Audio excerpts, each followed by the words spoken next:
Hey, so here's my no spoiler review of Marvel's Age of Ant-Man, also known simply as Ant-Man. Why didn't they call it that? They should have. So my biggest issue with this movie was, do I really want to see this movie or not? So I feel like it's really important to do a review on it. Given the outcome, I was really happy overall with the movie. So I wanted to let you know what my reservations were going in and how that kind of turned out. Basically, the thing that I had an issue with was believability. I feel like most of the Marvel movies have a lot of believability to them.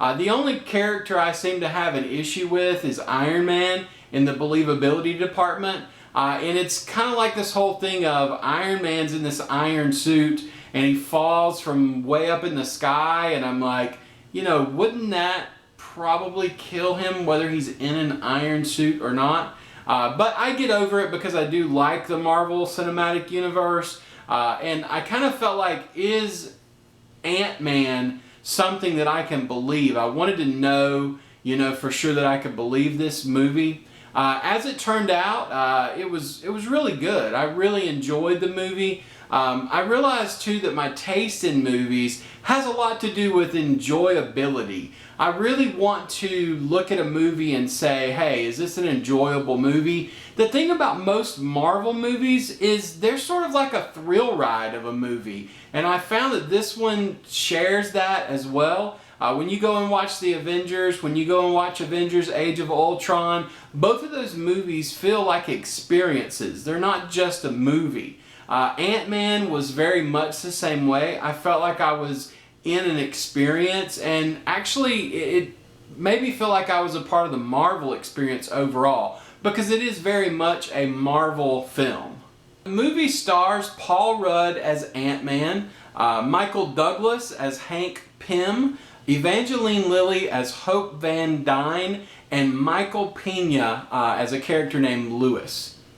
I've heard some people say in reviews that one particular character kind of stole the show. I've heard people say it was Michael Pena's Lewis. I've heard people say it was Evangeline Lilly's Hope Van Dyne. I didn't feel that way.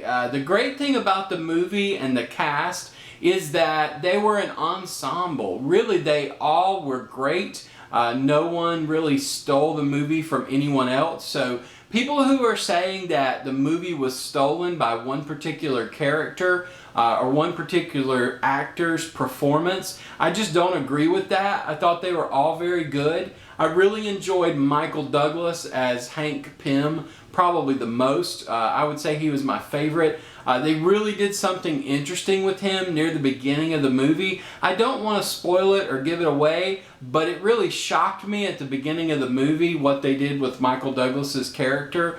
So definitely check that out. It's very similar to something that was done in another movie that I reviewed that I liked in that movie as well. Didn't really comment on it there, but it seems to be something that's common in Hollywood now.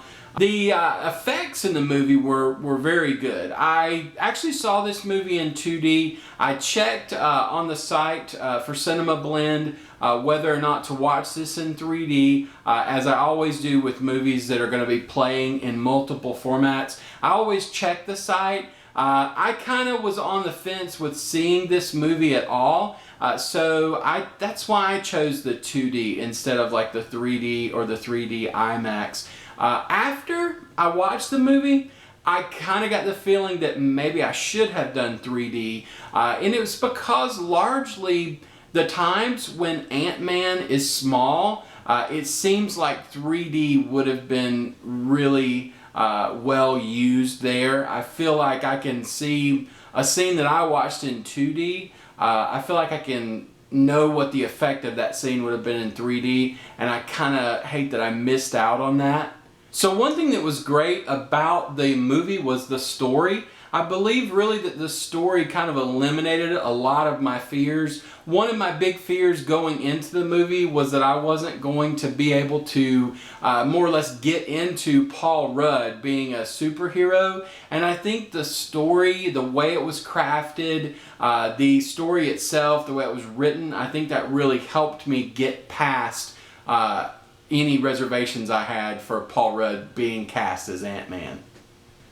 So one thing that I was really expecting from the movie, and what really sold me on actually going ahead and going to see this as soon as I could, would be the Marvel and Avengers sort of tie-ins. I had a very big expectation that there was going to be a lot of Marvel tie-ins. I mean, I don't know why, but I got this idea that every Avengers character would be in this movie, and I think it was because of me looking forward so much to Civil War coming up next year. I think I may have in my mind gotten the two a little bit mixed up. Obviously I know they're different films, but I really felt like if Marvel was going to put so many characters into Civil War, maybe they would be putting a lot of characters into Ant-Man. There were crossover characters from Avengers in Ant-Man, but it wasn't as many as I expected. I expected there to be several characters, and I wouldn't say there was as many as I expected. It fit very well into the Avengers and into the Marvel Cinematic Universe.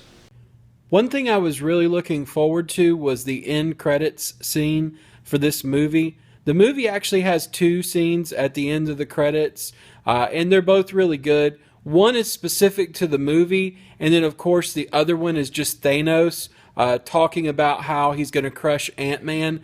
So I know that's slightly a spoiler, but that's the one I like best, the one with Thanos. Thanos is the best end credits scene. I really liked the movie. I had a lot of reservation going in. I felt like I wasn't going to like it. I had some reservation about the actors that were going to be portraying the roles. Mainly I was worried that the actors that they chose overall were going to age out of these roles very quickly. And I do still have that worry. But the actors were great. The performances were really good. Paul Rudd was very good. Evangeline Lilly was good. Michael Douglas was good. And Michael Pena provided a lot of comic relief that was great. And it was always appropriate. It was never like he was performing stand-up or anything like that. It fit with the story, the way it was put in. I would definitely say go and see Ant-Man. It's really good. If you like Marvel movies, or if you like comic book movies, or if you're just looking for a movie to watch right now, this is the one that I would go see. Out of everything that come out this weekend, Ant-Man's really the only thing that I really wanted to see this weekend. Next weekend's a whole different story.